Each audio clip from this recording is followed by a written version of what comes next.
Welcome back to the Visually Hidden Selects podcast, episode 41. This week we're discussing The Shining from 1980, directed by Stanley Kubrick and starring Jack Nicholson, Shelley Duvall, Danny Lloyd, and Scatman Crothers. This is not to be confused with the 1997 miniseries starring Steven Weber and Rebecca De Mornay, which is actually a lot closer to the book, but the Stanley Kubrick version, it has a lot of controversy. I touched on that in the VHS, the discrepancies with Stephen King's preference and outlook on it. And honestly, he got paid, so I don't care. You know what? He can cry all the way to the bank. Like, I'm sorry, I have no sympathy because the book is always there. It's always going to be there. And Stanley Kubrick made a film that is incredibly rewatchable. Like, what more could you want? Like, this is not a one and done kind of a film. And like, that's, I think, part of the reason that I selected is because I'll still sit down and watch it any day of the week. But I remember with The Shining, when I was watching it as a young teenager and thinking like, wow, there's probably a lot more to this story, like, because the film is so abstract, like in its narrative. Like, you watch this film, it's like, well, I want to know why blood is rushing out of the elevator. Like, what's up with that? I want to know why that bear man is going down on the fucking waiter. Like, what's up with that? Like, I want answers to these questions. And so I read the book and I didn't get answers to the questions. Yeah, that's The Shining After Dark, where you get the answer to the question about the bear man. Yeah.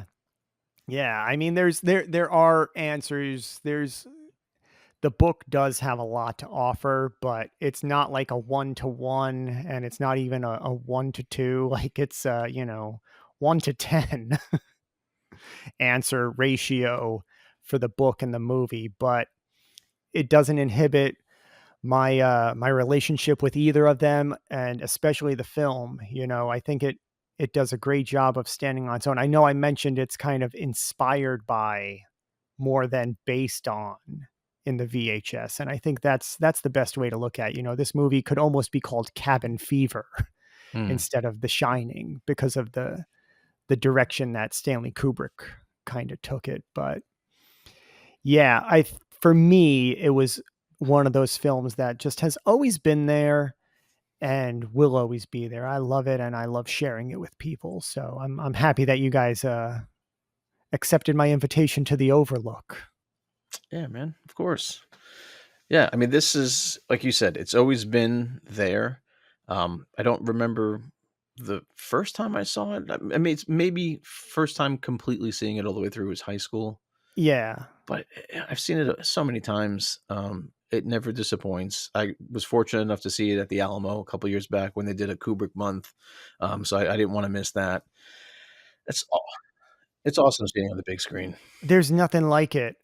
And Anne, I know you just recently saw it, but if you get the opportunity to see it in the theater, I cannot recommend it enough. I saw it in the theater and it was like I had never seen the movie before. I mean, and what are your thoughts?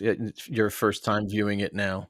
Yeah, first time I watched it because Pete asked me to do so for the conversation. And to be frank with you, once again, for me, it was a horror movie. It was a more than 2 hours to watch. And you know that it's typically the things that I Two don't strikes. like. So yeah, I was a bit reluctant to watch it.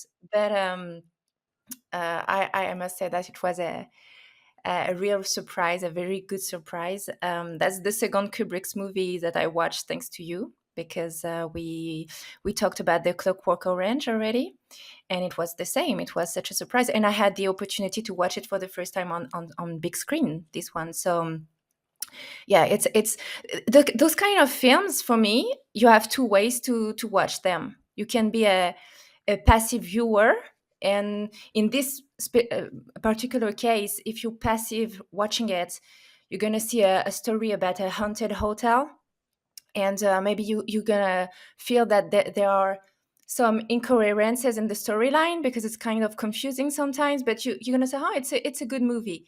But if you're an active viewer, like you're really informed about Kubrick's work, it's a mind-blowing experience. I mean, for me, it was, because you have so much to get from each scene. That's crazy. Each scene, you have something to talk about. So I'm not sure we're going to have time to talk about all of them, but it's always, it's Yeah, aesthetic. I we'll mean, we'll you have reel it scenes. in. I can talk hours about it. No, And let's go on scene by scene. Go. Scene one. Go.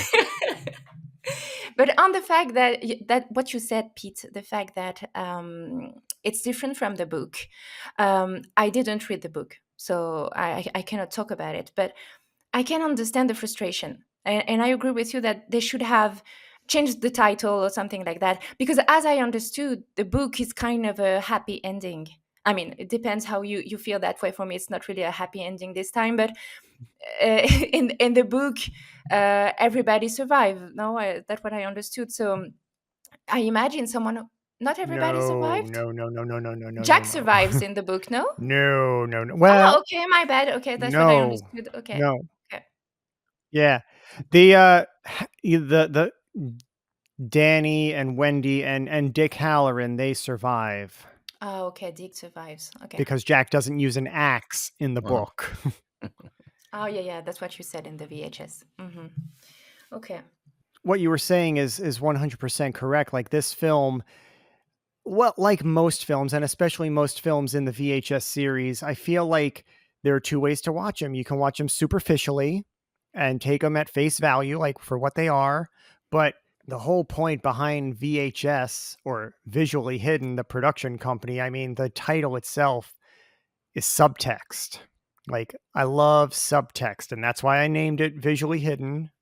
And that's why I try to use in my films is to just have, yeah, you have your story, but there's more to the story if you want it. And I think that's what really makes for great films and great filmmaking, is like you have something that is accessible, that people like or people want to come and experience, but then for people who want to come back, there's always something more. And this film has it in spades. You know, you can go so deep into the pixels of this film. It's insane. And yeah, we could talk about every single shot of this movie and really mine it for all of its richness. But I don't know that the audience wants to sit through a 4-hour podcast. So Too bad. They have no choice. yeah, And the for you, brave what ones will survive. for you, what is the main topic of it? Main topic of the film?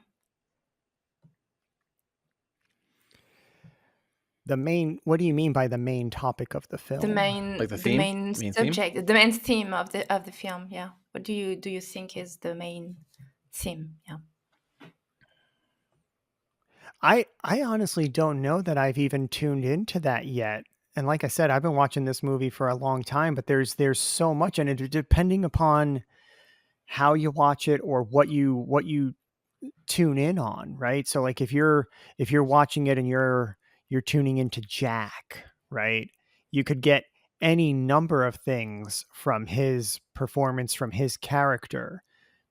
You know, if you're tuning into Danny, you could get a totally different thing. And if you're tuning into Wendy, it's another completely different direction that the interpretation of this story can take. And I think that's one of the draws of it, one of the appeals. You know, like you see on Steven's shirt, the maze. You know, there's any number of directions that this movie can go. It has a very rich psychological foundation. So I don't know that you could put a fine point on it in terms of what its message is or what its essence as a story is.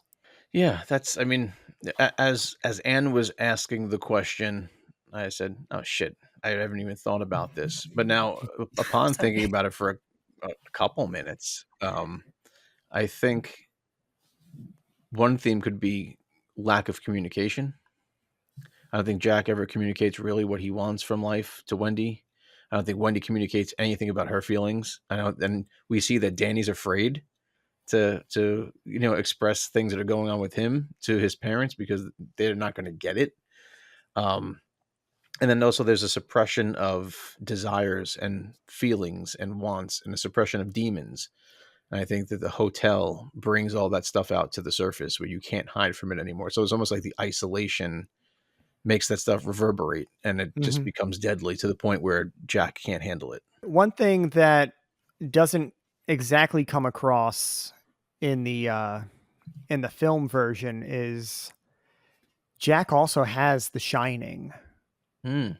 Jack has visions. Jack has a connection. He's seeing the ghosts and everything, but he doesn't know how to process it. He doesn't know exactly what it is. He's like blocked, Hmm.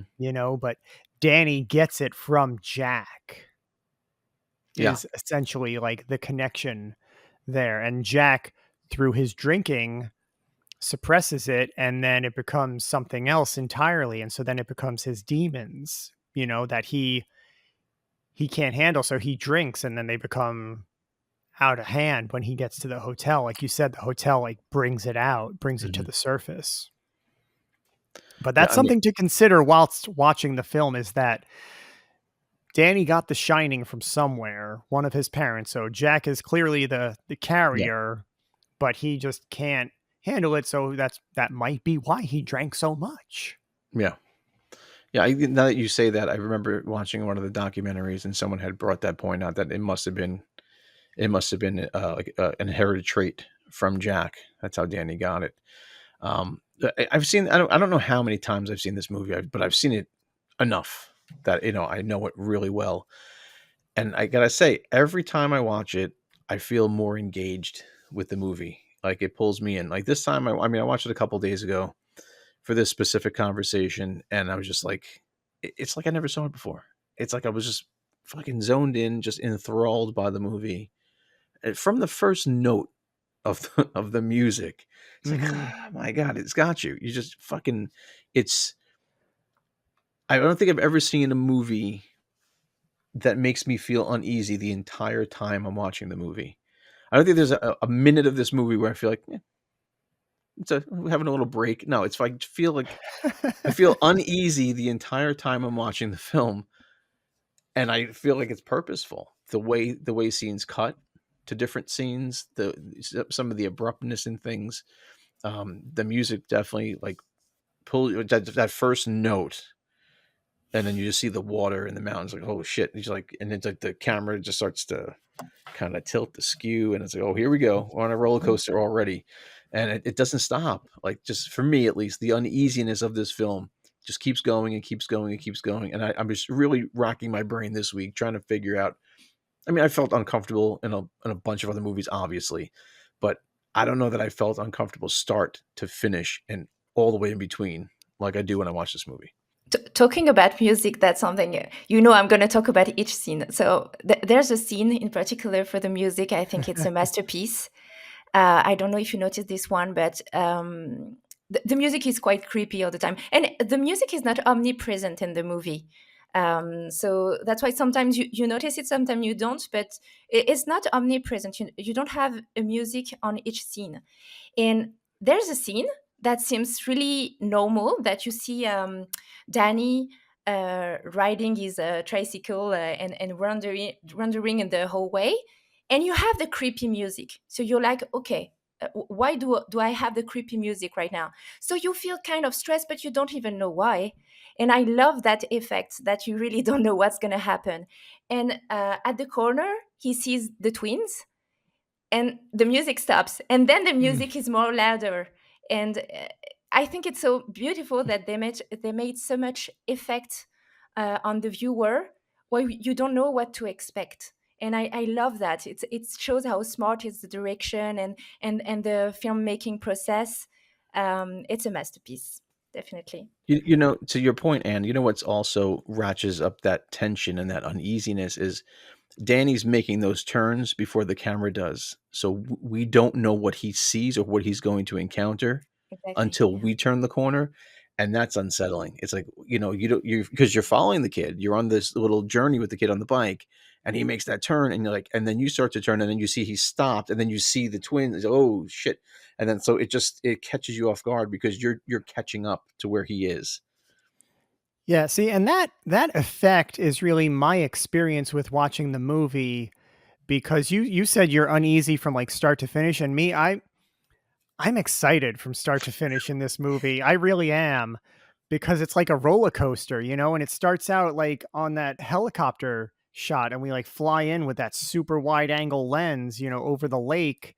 And not the whole film, but a good part of the film utilized the steady cam.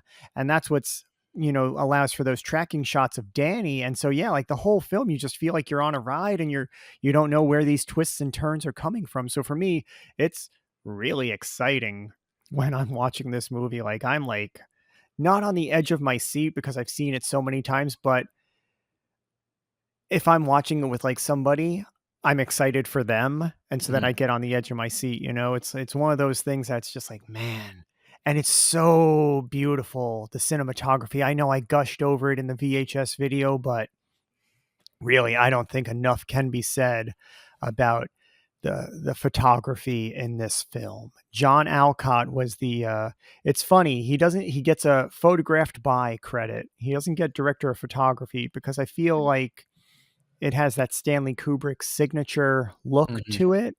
And Stanley Kubrick's background as a photographer, I just feel like comes through no matter what on all of his films. Like they had like John Alcott shot a lot of other films, but he shot this for Stanley Kubrick. He shot Barry Lyndon. He shot A Clockwork Orange. He worked a little bit on 2001. He passed away in the mid 80s, so he didn't get to shoot Full Metal Jacket or Eyes Wide Shut. But even those films have that Kubrick look to them, because Stanley Kubrick was a photographer, and he was very particular about the lenses that he used and when and where he used them. And Yeah. this film is just a perfect display of that. I feel like Barry Lyndon is the picturesque Stanley Kubrick film, but The Shining, because of the implementation of the Steadicam, is really the evolution of him as a film, as a cinema, as a not a cinematographer, but as a cinematic storyteller, let's say. And I don't want to talk about this too much, but just to your point, I watched The Shining a couple nights ago. The next night, I watched Doctor Sleep again. I saw it in the theater, and I think I may have seen it one other time, but I hadn't seen it in a while. And I put it on, and not knocking that film at all. I think it's a solid film. I think it does a really good job. Nice companion piece. Um, but one of the things that I thought about, because I just saw them back to back, was how much more I enjoyed the cinematography and the look and feel of The Shining than I did Doctor Sleep. And like I said, I'm not knocking that film, Yeah, it's but different. it's just such a night and day different vibe, different feel. And while there's scary stuff in Doctor Sleep, The Shining feels fucking dangerous. So like it just feels dangerous. Like you don't know what the hell's going to happen in that movie, and it's an unsettling thing. So yeah, I just want to your point about the cinematography and the lenses and the scope of the whole thing. That yeah, Yeah, it's it's it's super noticeable. And you just said that you have beautiful shots, and you talked about the scene where the blood floats from the elevator.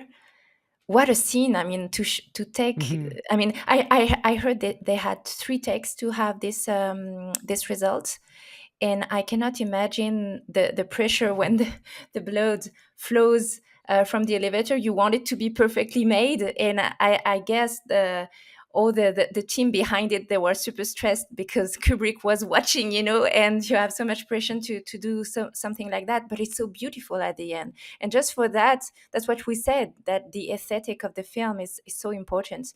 But also you have how to say that, pertinent shots. I don't know if it's the right term, but very smart direction yeah, on some points, because you see that he tried different angles to have a different impression of the characters. For example, when you have Jack locked up in the pantry, the fact that you see him from below, I love that shot. That's so clever to have this kind of shot, because you see his expression and his madness. And the same, there is a shot I love, the one when you see Wendy over the typewriter. It's like she's outside of the narrative at that point, that she understands what's going on. She's not in Jack's narrative, she's not in his madness. She has a clear view of what's going on.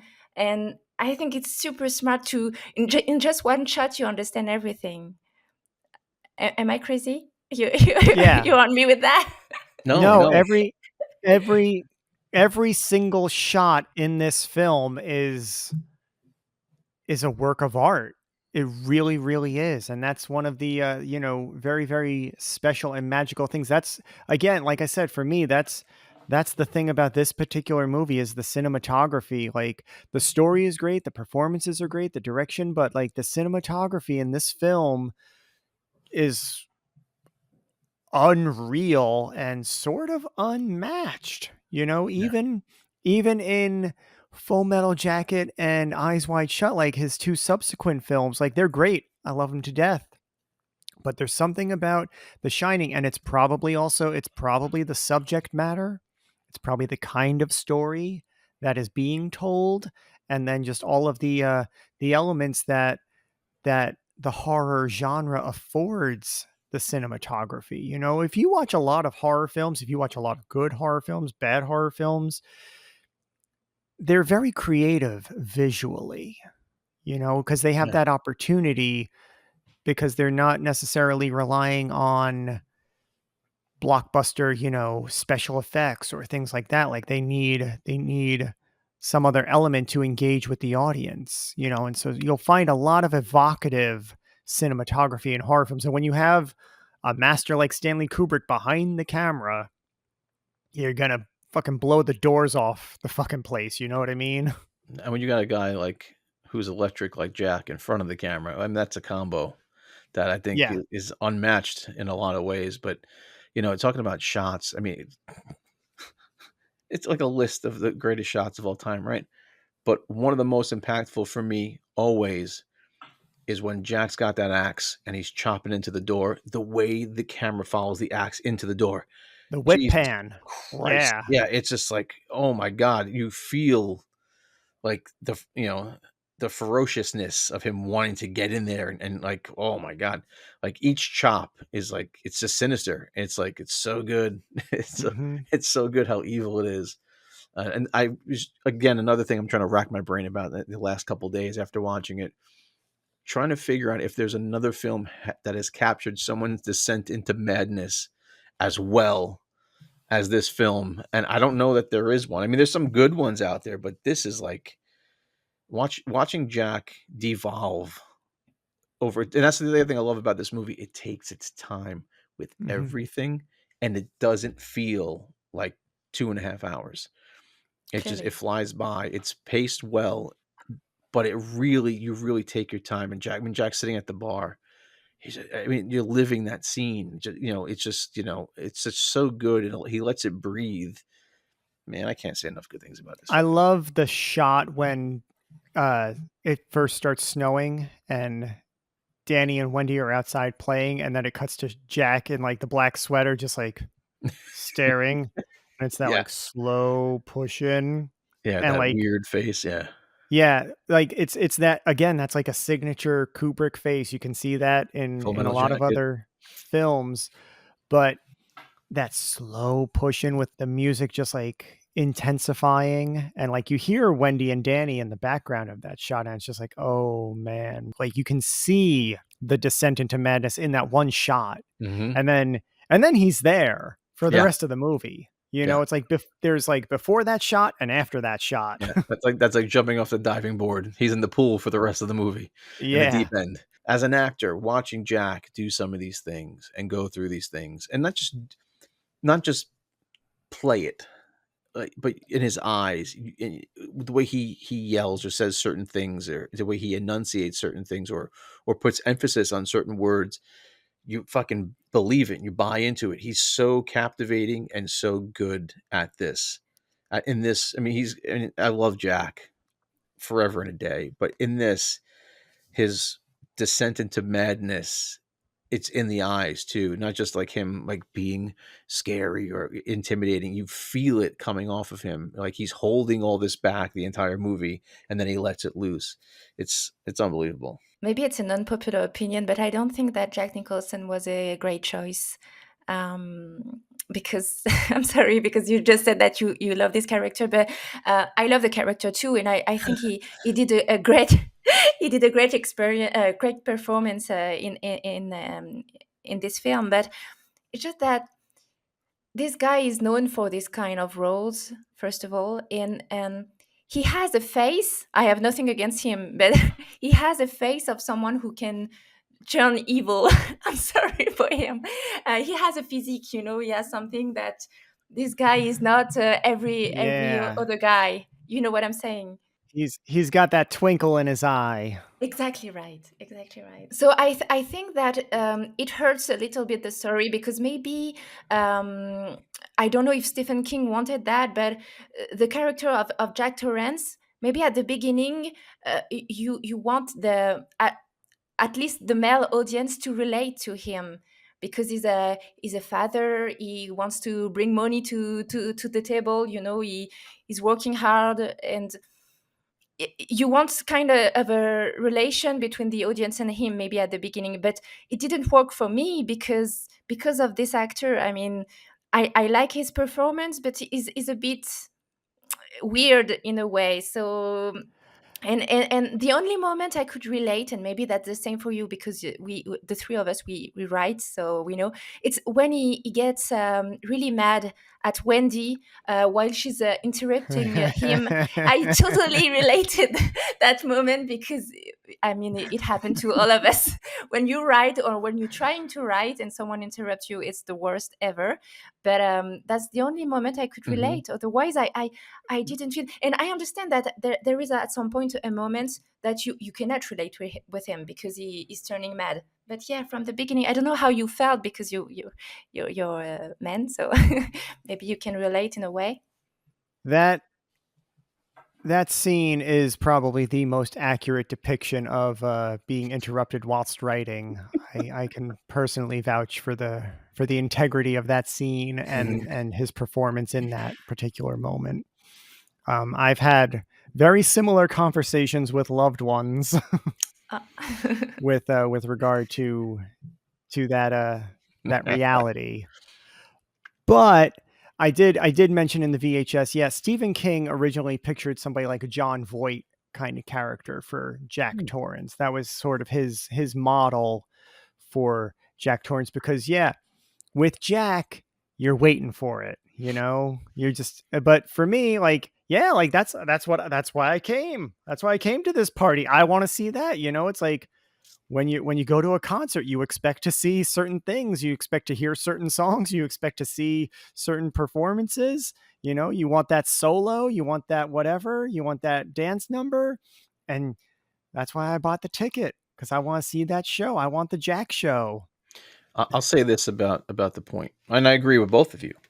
Um, I I totally agree that Jack does not look like the average Joe. No. But I will say this about the performance, and maybe this is what Kubrick intended, but maybe not Stephen King. I don't think he wanted Jack to be the average Joe because No. Jack, even when he's having the job interview in the beginning, he's saying all the right things. That'll be just fine. No problem. If it rings a little false because he's not that guy. He's trying to be that guy because he's been not drinking for a couple years, and he hurt Danny, and he's trying to be this guy he's not. But I think he is that guy.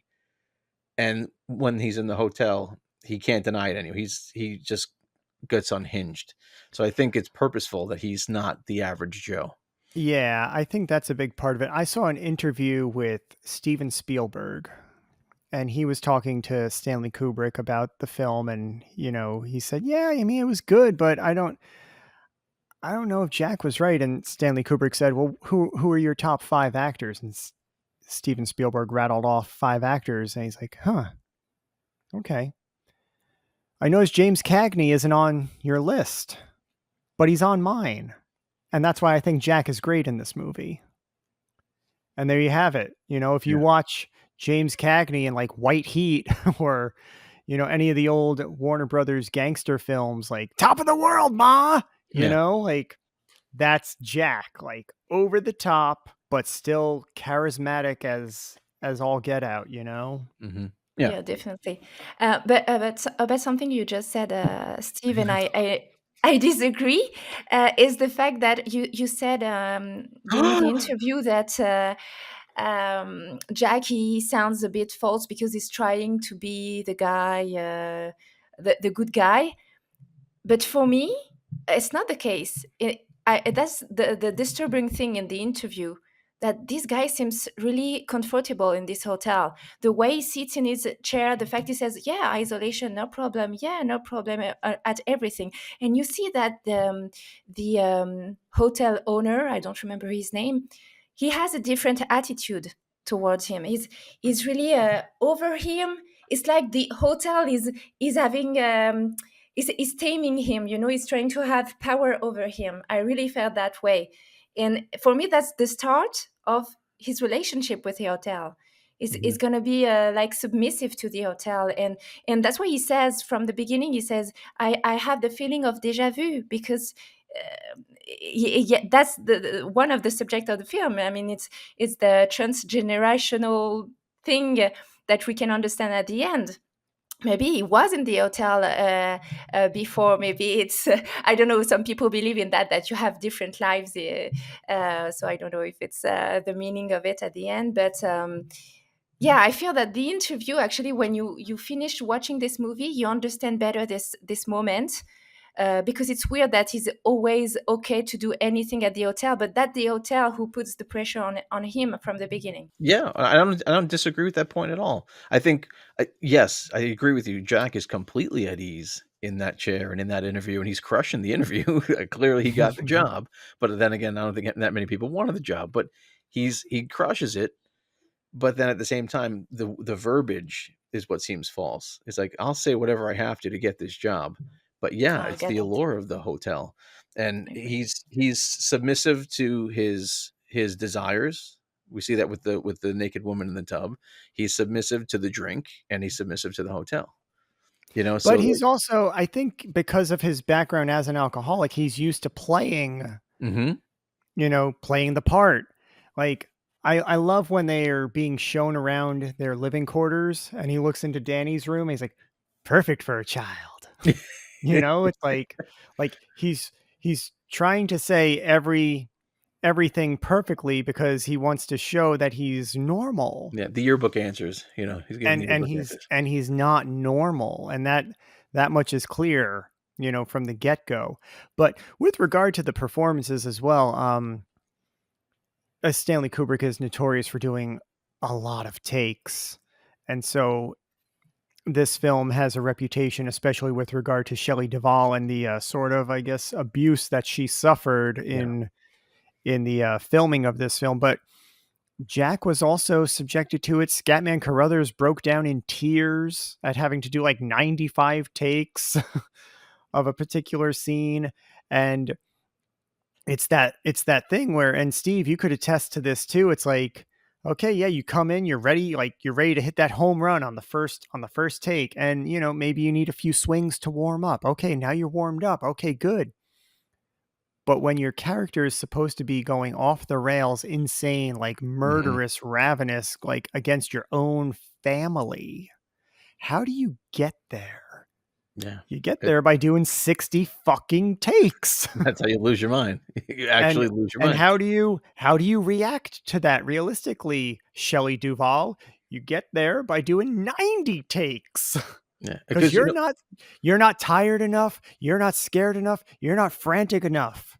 You got to be like about to fall apart. yeah, because Like they have to turn off the air conditioner so you don't blow over. there's a weird genius in the madness of doing something like that. Because like, say you're an actor and yes, do this scene and you do it 15 times, and that you might feel like, hey, I got that. I got on like eight was pretty good for me. I could live with 8 for the rest of my life, that being documented and put out there for posterity. But once you get you go past 20, you start hit 30. At some point, you got to say to yourself, "Fuck it, I'm just gonna do whatever. I'm gonna try something," and then that's when the stuff starts to cook, and you start to Yeah. because you think you've got your personal best in the can. Fuck it, well, I got nothing to lose at this point, so I'm just gonna start branching out and emphasizing different things. And I think that's what Kubrick was looking for. Give me something, give me more. And then when you get to those moments, he's like, "That was it," And he won't say it. He'll Yeah. let you keep going to see what else you got. But there's Yeah. there's a cruel genius in that madness, and clearly the proof is in the pudding with this Yeah. one. But at the same time, Danny Lloyd, little kid, like he's not pushing him off off the rails like that. He was very protective of that kid. That kid didn't even know he was in a horror film. Yeah. He thought he was making a drama. Yeah. And he didn't see the actual film for like years. That's so crazy. Imagine that. Like you did this thing, you don't know what it is, and then you're like, "Oh, that's what," and then like Yeah. it's legendary. Like you just did Yeah. a legendary thing. That's And gotta be he's wild. great, like that shot of him like screaming when he's like using the shining, but they cut it in multiple times because he's seeing it in the future Mm-hmm. and he doesn't know it yet, but that shot of like Halloran getting the axe to the chest and Danny's in the little cabinet and he's screaming, or like when he's trying to communicate with Dick down in Florida and he's like, almost like frothing at the mouth because he's trying to project the shining. It's like, and Danny Lloyd has no sense of context for that, Right. but he's doing it exceptionally well. He's so great in this film. I love when he's riding his tricycle and he sees room 237 and he like approaches the door and then he like, no, fuck that shit. And he gets back on his bike and he like pushes the wheel to get it started and he just takes off. Like Yeah. there's so much magic in that little boy's performance. Absolutely. Another uneasy thing, and I noticed this the last bunch of times I've watched it, when he's riding that tricycle and he hits the carpet and then the wood and then the carpet and then the wood, just the rhythm of that is unsettling. Same with Jack and that tennis ball against the wall. I mean, that bounce, that rhythm is insane that he actually hit it that many times in succession. And it just adds to that just uneasy, something's building, something's growing. Man, all that stuff combined is just so fucking good. It's just so good. But Anne, what do you think the film is about? Because that was your question that kicked off this whole conversation. So I'm curious, what do you think the film is about? What's the message of The Shining? No, but I agree with you that you have many many messages in the film. I wanted to know your main message, but for me, the main message is probably frustration. Right. I think, yeah, frustration in different level. You have the frustration, the sexual frustration. I told you that for me, it's really sexual, this film. You also have the frustration, the fact that he stopped drinking. And that's interesting when you think, as I said, my theory is a transgenerational thing in this movie. And the fact that in 1921, if I'm right, it was prohibition in the US, right? So people were forced not to drink. And in the present of the story, he stopped drinking because of his the pressure he had from his family. So on one side, you had a guy pressured by the society, the laws, the government, and on the other side, you have the pressure also from the society, because when you're aggressive to your kids, people will judge you. But also his family, the fact that he wanted to keep a relationship, a sane and a healthy relationship with his family. So he was forced to stop drinking. And that's why the first thing comes to his mind when he wants to have some comfort in his mind is the bar. The fact that, and I love you talked about it previously, Steve, but the fact that the first time he sees the barman and everything, he talks to the camera directly. Like he talks to us in a way. And suddenly you see the bar and all the alcohol coming on screen. So, And Lloyd, yeah. yeah, and so I think the frustration is there, definitely. And also something, another point of frustration, when you think it was the hotel was how do you say that, was built, sorry, was built on Indian cemetery. So you have the Mhm. frustration of the ghost, if you believe in that, the frustration of the Indian ghost who wants to take back their land. In a way, they were frustrated that people didn't respected the sacred in their death. I hope it's clear what I'm saying. I told you I'm an overthinker, so maybe Yeah. I think too much. um, and again, I talked about Jack's sexual frustration, but we can also talk about incest, because for me it's clear that there is incest in it. I don't know if you saw that. um, Tell me if I'm if I'm going too far away. I don't know, I'm but intrigued. but for me, I don't know if Jack was a victim of incest, but you can have a theory about that too. But the fact that he, for me, is attracted to Danny, definitely, and he feels bad about it, so he has a frustration because it doesn't want to, maybe he did it and he doesn't want to do it again. The scene with the teddy bear, I mean, I don't know how you call that, the costume teddy bear on his knees, doing something to someone in a room. For me, The it's bear man. the Yeah. explanation of what happened. Because when you think about it, you have many times a teddy bear around Danny, and the way the guy is sitting on the bed is exactly the way Jack is sitting on his bed when he wants Danny to come to his knees and to talk about, with him. And you see that Danny is really not comfortable going to his father. There's a weird relationship between them. So I'm sure it's, it's a way to explain that scene, that it's incest. This That's to me. just got fucking dark. Well, Yeah. listen, like I've And to answer your question, Anne, I've never personally picked up on any incest or really, molestation vibes in the thing. I always, yeah, my interpretation of the relationship with Danny is, well, Danny's obviously scared of his father because Yeah. he's a scary guy, and he also hurt him once he broke his arm. And I think Jack feels like he's being raked over the coals for that one mistake. And I think he resents Danny in a little bit because, like, why are you so fucking weak? Like, I just pulled your arm. It's like something that I've done 1,000 times, but like you hold on, hold on, crumbled. hold on. And it's like, How do and you now explain? because of that one thing, I gotta stop drinking. How do you explain the scene with the guy in the costume on his knees? How do you explain that scene then? That's what I said in the beginning. I looked in the book. I couldn't, you know. I'm telling you, you Yeah, have my that's explanation. I'm sure one of of those that. I'm things. sure it's the explanation. No, I It's think the teddy no, bear. but It's Danny, but that and the is guy is, sorry. no. I think that's something for you to discuss with a licensed professional, No, maybe. I promise you. I'm sure of that. I no. It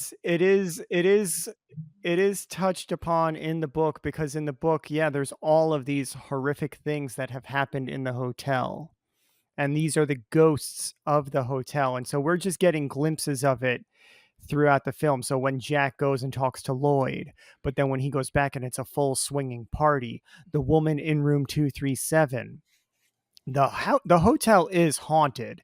And in the book, in the novel The Shining, Stephen King alludes to a lot more. There's a lot more about the history of the hotel, because Jack, while he's working with the boiler, he finds this scrapbook filled with all of these stories involving the hotel, and he uses that as the basis for the novel that he's writing while he's staying there for the winter.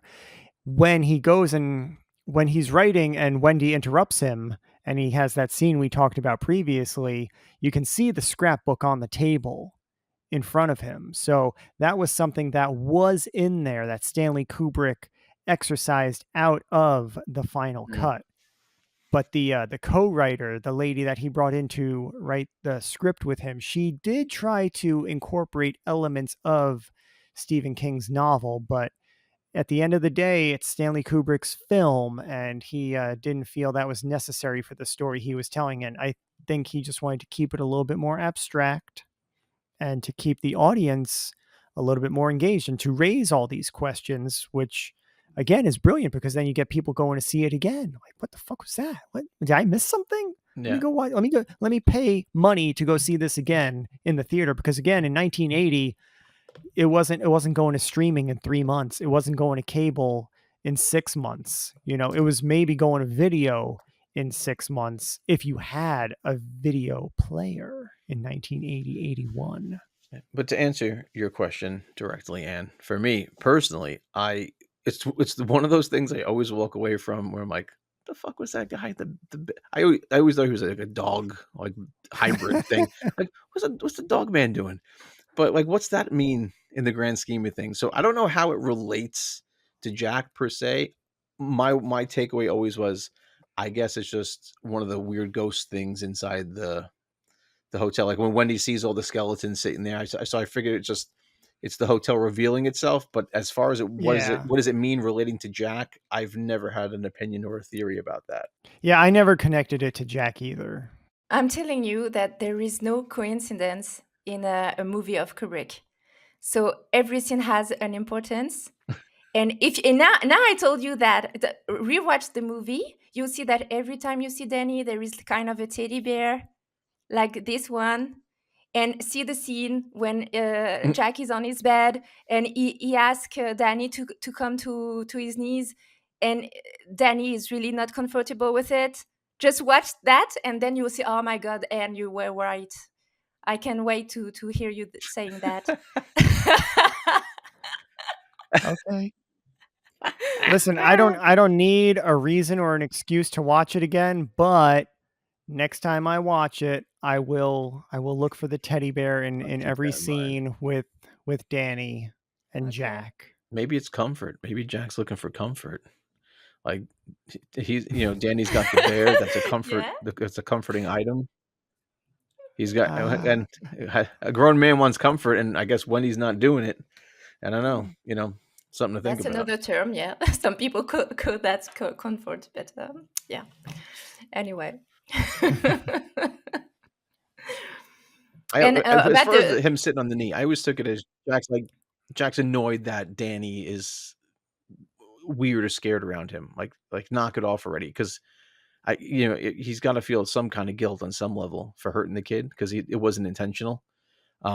So like the fact that the kid's still like frightened of him. Well, and I think that's where Jack's inability to understand or tap into The Shining comes across, because they share that and they share that connection, but Jack has all these inhibitors up, and so he doesn't understand it, but Jack is picking up on these different vibes from the ghost, vibes from his son, vibes from his wife, and he's hearing all these voices, right? And he's probably trying to channel it into his writing. He probably thinks, oh, these are characters in my story and I'm going to write this story, but then he's drinking to like mute those voices. And so I think with that scene where Danny comes in, I think I'm more with Steve, where Danny's just terrified of his father, because one, Jack can be fucking scary looking, like without even trying. He can smile at you, and if you don't know him, that could mean a lot of different things. Yeah. He's going to have you for dinner or he's going to have you over for dinner.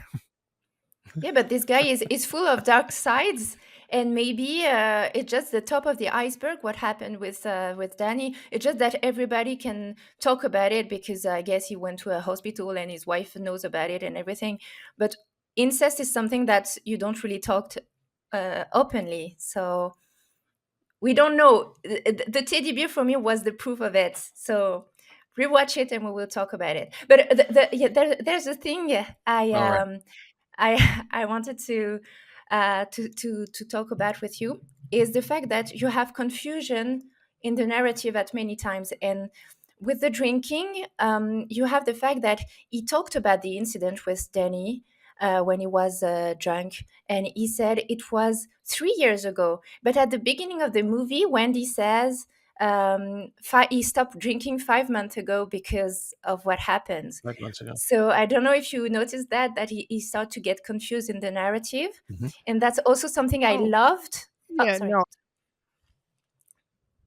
I think, it may have been something that happened, but then he didn't quit right away. It was probably like a struggle and a burden on their relationship. So I mean, it could be both ways. It could be a confusion in the narrative, or it could be more to the story. Or Jack's lying. Oh, okay. You think? I Oh, haven't done it oh, in maybe he's years, and she's like, lying. "Well, you Okay. did it 5 months ago."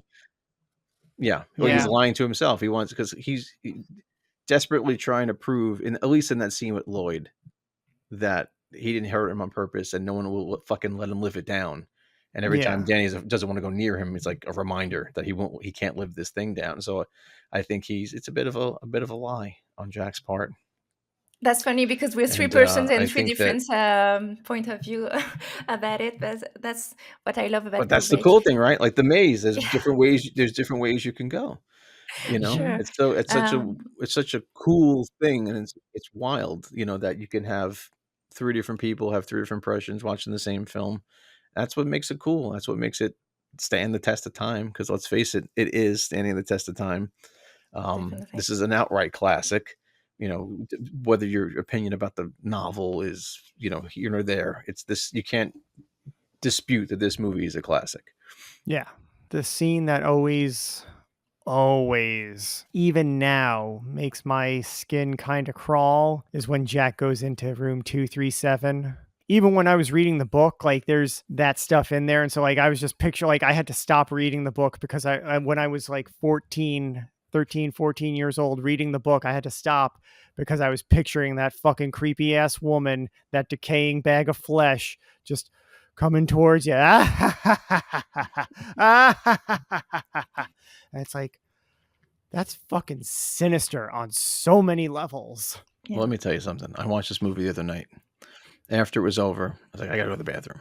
Get up, No, I go to the there bathroom, is no bathroom. but when I opened the door so quickly that it sent like a ripple of air through, so that when I got to the toilet, the curtains moving. I was like, what the fuck? And I was like, this is. I was like, I almost wanted to check the tub. I'm like, don't be ridiculous. That lady's not in Yeah. the tub. But like just the fact that I was standing there and the curtain was still moving, I was like, what the fuck is Yeah. going on? But Creepy. the space that it rents psychologically, I think, is, again, just a real testament to this film and the visuals and the storytelling. I love how it's like a point of view, like, steady cam shot drifting through the room, right? You see the whole room and it's just that like heartbeat sound on the soundtrack. Again, it takes its time, Super but slow. but because of the visuals, it's so visually rich and so visually engaging. It's like visually savoring every single inch of that frame. And so you're just drinking it all in. And so when like a beautiful woman steps out of the tub, it's like, oh, this is a different direction. This is exciting. And then Jack sees the reflection and it's like, oh no. Like you fell for it too, like the audience fell for it. And it's like, man, that's diabolic. Yeah, I mean, Jack's repression, I don't think can be understated. I mean, all work and no play makes Jack a dull boy. He just feels numbed out. He feels like not himself, not drinking, not acting on his impulses, not being the person he wants to be, for better or worse, not being the person he wants to be. And I think it bottlenecks, and then he explodes, and you get what you get. And him getting lost in the maze, like he gets lost in himself. He can't get out of his own mind, and he's all consumed. And Yeah. it's crazy. It's so good, man. So fucking layered and good. We didn't talk about Wendy. Let's talk about Wendy, because again, one of the discrepancies, one of the problems that Stephen King had was like Wendy was misrepresented. In the book, she's like a former cheerleader, strong, confident woman, and in the film, she is a meek, codependent, frail, like scared little animal at certain points. And yeah, and that's I'm surprised that she was like that in the book, because that's something I like about her, the fact that she's a discreet woman with a lack of confidence, and she's kind of submissive to her husband, and she completely different at the end. I mean, she's a force of nature. When you see the scene with the swinging bat, this scene, wow, I'm so impressed. I was really exhausted just watching it, because you see she's giving everything she Yeah. has, and I know that the actress was kind of harassed by Kubrick to do many takes, and it shows on screen, but the result is perfect. The scene is just fabulous, and that's why I love this character, because she comes from very naive to such a strong woman. I always took the relationship between the two of them as they stayed together for the kid. Mm. Like, they shouldn't have been together. I think Jack, whatever he saw in her at some point no longer sees that, and I think maybe she feels like she can't do better, because of her lack of confidence and whatnot, and I think it was a recipe for disaster that just obviously unfolded terribly. But Wendy, I mean, Shelley Duvall definitely gives the best performance of her career in this movie. I mean, Kubrick pushed it to the limits and beyond, but it paid off. It paid off. Her screaming when he's breaking into the door is legendary. The thing with the bat, legendary. I mean, just you have the utmost terror in her eyes and in her performance. My favorite character in this movie is Dick. Okay. We don't see him enough. I'm sorry, but this guy, I love him from the beginning. He's the warmest one. You Scatman. understand that he knows a lot about this hotel, and the relationship he has with Danny, who Danny doesn't really speak with him. And I love his death. He's the only one dying, actually, when you think about it. He's the only one dying. And right in the Yeah. heart. I think it's romantic again. I think it's romantic. I have a problem with that. But yeah, the fact that he's the savior of Wendy and Danny, you don't expect him to be the savior from the beginning, but at the end, he's the one bringing the snow plow to the hotel, and to be the only way for them to escape. So I love this character, definitely. The first time I saw this all the way through, and he gets there and he gets it in the chest, I was like stunned. Number one. Number two is then after a few minutes, like, he fucking traveled all that way, planes, trains, and automobiles to get fucking taken out in 2 seconds. Like, God. Yeah, I felt a little deflated when I saw it. I was like, "Really? Really?" Like That's that. that's how the Like last day that. of his Like, life he spent traveling. And yeah. Yeah, all that, and honestly, not for nothing, he didn't see that coming. He's got the fucking Shining, he didn't see that coming. Like, what's Ah, up? good point. Yeah, that's yeah, that's but weird. great. I need the number for his art dealer in this movie. I love the paintings. I need that decor Yeah. for my office and my boudoir. Yeah, he's just sitting there chilling, watching the TV. He's just such a laid back guy. But like, to Anne's point, he's a sweetheart, great character. He really is Yeah, but you know what else? caring. Not for nothing, I'm sorry to interrupt, but the first time I watched it and he turns to Danny, he's like, "How'd you like some ice cream, Doc?" I kinda got a little bit of a weird vibe. Uh oh. Uh I No, oh. my kinda got that little molestation vibe Oh, yeah. Anne was talking about. I was like, he couldn't have read that a little bit better, a little bit more friendly, out of the 99 takes, that's the one. and the look on his face, like, he couldn't smile when he said it, like, "How'd you like some ice cream, Doc?" No, "How'd you like some ice cream, Doc?" There's no, it's just a sound of mystery, because they share something mysterious together. That's all. Don't see something bad with Dick. I love this guy.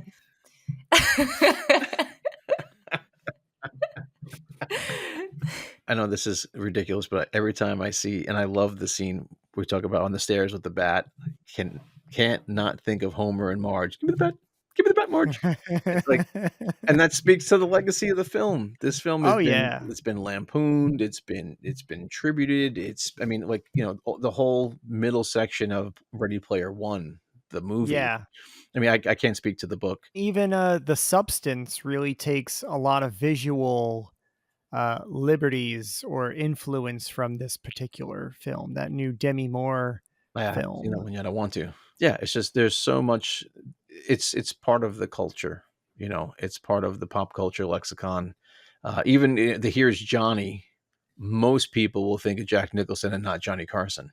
Yeah. And Ed McMahon. It's gotten to that point where it has surpassed. Where it got that reference from. Yeah. It's interesting. Yeah, like I said, my favorite scene is that sequence in the Colorado Lounge.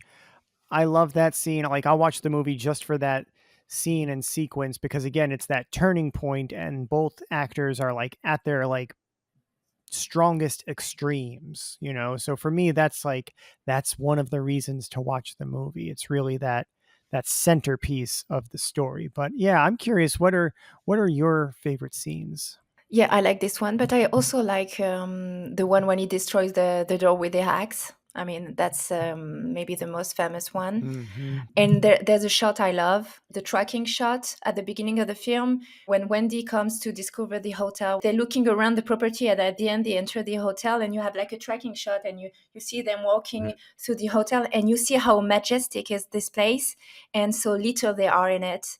I love this scene because when you know the end of the story, it makes sense. And the Mhm. freakiest scenes maybe are the one in the maze. I'm really Yeah, afraid of that the in hedge the real maze. life. So yeah, it's really a horror movie for me.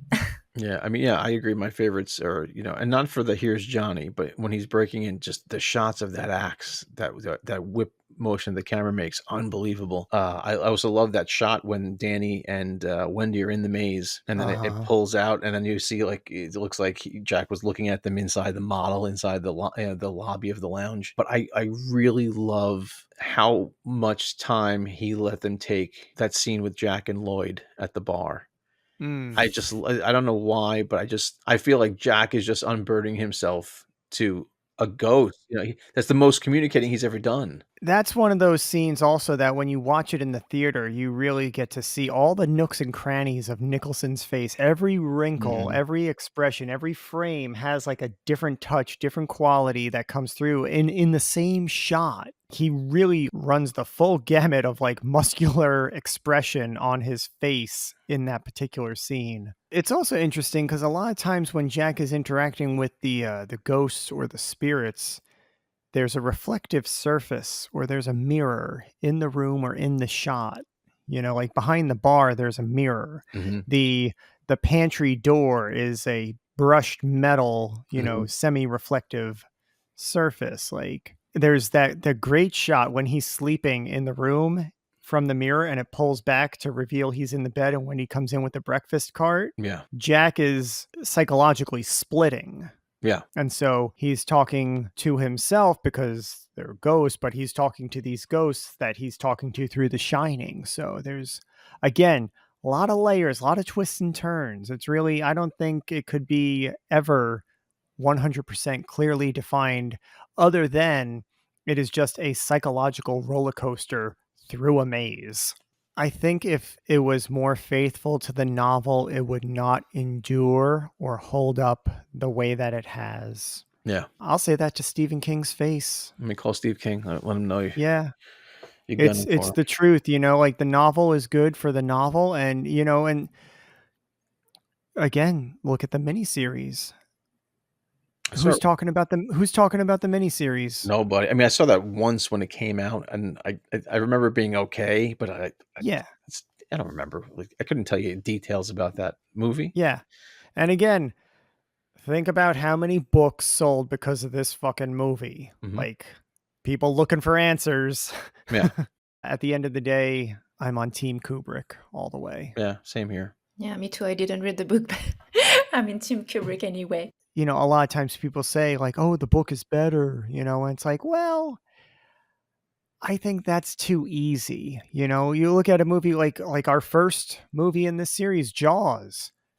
The movie and the book are totally different, night and day different. Mhm. Like more different than The Shining is from the novel. Like Jaws is like, Okay. where did they get this story from? But they exist in their own form and they're both always there and always accessible for the audience. And as is The Shining, I feel like, not everybody's going to want to read a 400-page book. but Yeah. they'll sit through a 2.5 hour movie, and not everybody's going to want to watch a 2.5 hour movie that doesn't leave them feeling good in the end, or make total sense, or, you know, has all these boxes checked. So I think they're both perfect in their own way. That will about do it for us here today at the Visually Hidden Selects podcast. We will be discussing a completely different film next time, so be sure to head over to our YouTube channel and subscribe so you don't miss any future recommendations. Stephen Bendler is over on Instagram at Steve's Pop Culture Corner. Ann and I, of course, are also on Instagram as well as Letterboxd, so you can follow us over there and find out what we've been watching and see what we think. And until next time, stay out of room 237.